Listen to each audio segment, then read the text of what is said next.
And over time we realized that the community which comes at such conferences and the industry at large should benefit on a larger note. Now, if you are one of those people who have been in some way affected by some terrorist activity, or if you have been the kind of person who have always wanted to do something, you would know that the 2008 Mumbai attacks were one of the most moving ones. I mean, we were there and it was something that we just cannot take it. But then you were helpless. You cannot do much standing there or watching it on television. There's nothing much you could do. It's very helplessness. And that state of helplessness is something which is not very comfortable. So,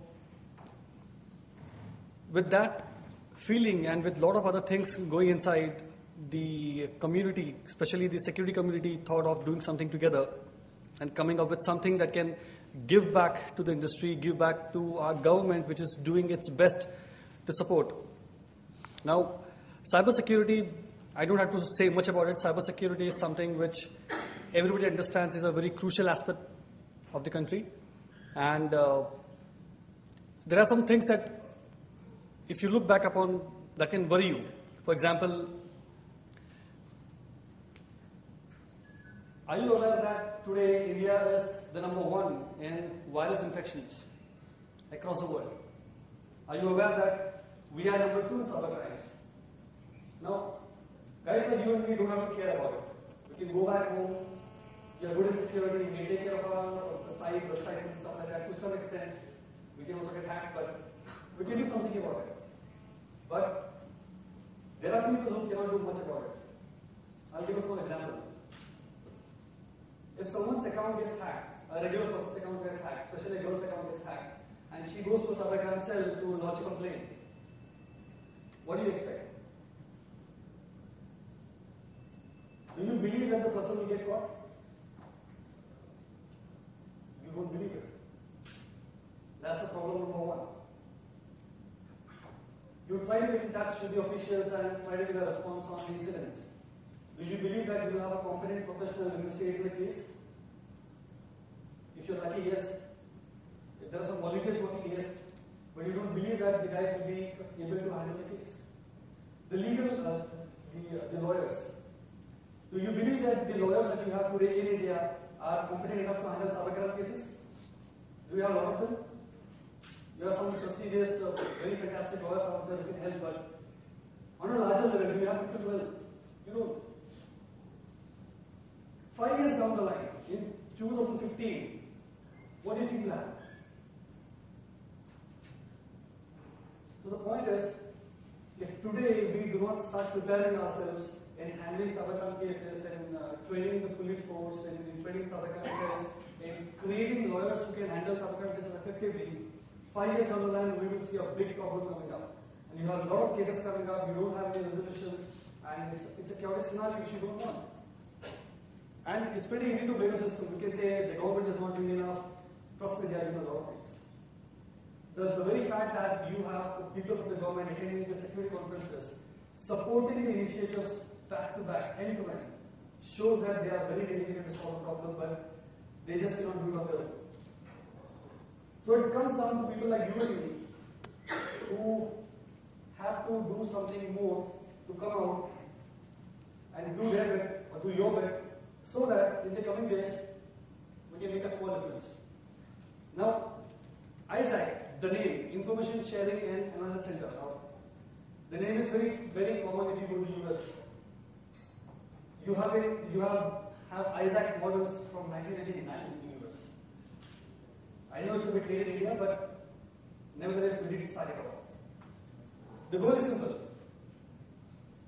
The goal of ISAC is to improve sharing and collaboration among all enforcement agencies and entities which are responsible for homeland security, and also increase the efficiency in response time for cybercrime incidents. You have searched for it, but there is only as much as they can do. So you have these non-profit bodies who support the vision and mission of CERTS and other enforcement agencies to propagate out. But then I tell you one more point. In 2006, we reported around 100 websites being hacked. There was a press conference, and in the press conference, when we showed a demonstration of how a site can be hacked, especially a government website, and it's very dangerous and you should fix it, you know what one of the reporters asked? I'm not blaming the reporters for it. But what they said was very crucial and very important for us to understand how we are to move forward. They said, "ये सब छोड़ो, web server में क्या है? What is that the web server so important that you are hacking it? What is the big deal about it? Fine, you have something inside, but you have something more to it. There is no point in hacking a website and getting something. There is no information out. So we understood that there is a perspective which is very different from ours. And then just showing something or demonstrating something cannot help, and there has to be some more action to it. So the other problem was that Jagodare.com. You heard of it? How many of you registered in Jagodare.com? So a few years back when we broke into Jagodare.com website and we exposed around 8 lakh email IDs and passwords, the team did not have much to say, but just said that, okay, we're going to fix it. It took more than 6 months of time to follow and make them fix the website. But in a responsible manner, it should happen much faster. So, going with those experiences, in 2010, we ended up creating something which is called as ISAC Body, which has a simple goal. ISAC across the globe serves a simple purpose to promote information sharing among entities and help with intelligence to secure critical infrastructure of the country. Why it's required? It's required because we are the largest democratic nation with a multitude of challenges. And as I said, we have a single goal to improve collaboration. So, how do we do it? We have multiple focus areas in ISAC. I'll quickly run through it. I'll not take much of your time. Malcon, NSD, ATCRC, NCPF, and ISAC. But I'll quickly come to the one called Malcon. In 2010, we started the first true on-the-face offensive conference called Malcon. The goal was simple. If you are very good in virus writing, if you are very good in virus coding, if you are good in malwares, come on stage, demonstrate what you are good at, and share with the community. A lot of people did not like it. But for us, Malcon is a weapon for the country, and we are very proud of it. And we believe that in the coming years, the Malware Conference will become a very strong platform to help people come and share key research insights into the next generation malwares that can, impact new verticals. But that was not enough. So we have something called as the Advanced Technology Contamination Research Center. Sounds a very good name, but it does a good job also. ATCRC first released the Symantec firmware in 2010. Let me tell you, the entire research is by Indians, and we're very proud of it. In 2011, in the Malcolm conference, we released the Advanced Malware products. There are some features that are first in the world. We released a malware utilizing the Exoskeleton. Then there was Second Challenge. And currently we are researching in non-toxic chemicals that can impact hardware or destroy hardware. All of this research is indigenously done by Indians, promoted by TCRC under ISAC. So this is another project. This will be released in 2013. It's a long-term goal, but we're working on it. And when we get more information on something which is more credible, we'll be talking more about this. Most important, in the coming days, ISAC will form multiple steering committees with multiple stakeholders across the states so that the homeland security of the country is improved. And it's a long-term goal. But here, today at ClubHack conference, one of the most crucial things which I want to talk about is the NSD.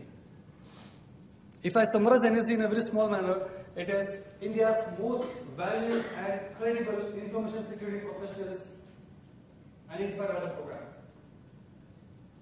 Now, you have lots of certifications, but do not mistake NSD for a certification. NSD is not a certification. NSD is an empanelment in database that recognizes your skills in a certain specialized domain. It does not have certifications. It's simple. Tomorrow there's a problem in the country. NSD will be the first database which will be contacted for a disaster management, for an incident response, or for a problem solving issue. At the same time, NSE can also help the industry in identifying very valuable, credible security experts who can take positions in the industry and serve the company. So eventually we plan to make NSE as a security clearance model so that it can be used by various entities across India. And this program is supported or in association with the Government of India. We hope that people like you who are very good in security come forward and support it. So as I said, the need of NSE, today India is the number one. When it comes to virus infections, you have highest rate of cyber crimes, and the next generation war will be fought online. So, few domains to quickly summarize: reverse engineering, web security, malware research, exploit development, mobile app security, pen testing, forensics, and fraud investigation. Now, you might wonder, why is there no compliance in it as of now? I'll be honest with you. When we first identified domains for NSD, you know what the problem was? There were too many compliance guys. Everybody is an expert in ISO 27001, everybody is an expert in these domains. And they come and start giving gap. But the point is, when it comes to hardcore action, I'm not against compliance. But the point is, when it comes to real cyber defense, you need guys who can write exploits. You need guys who can do stuff, who can break into things, who can defend, who can do stuff.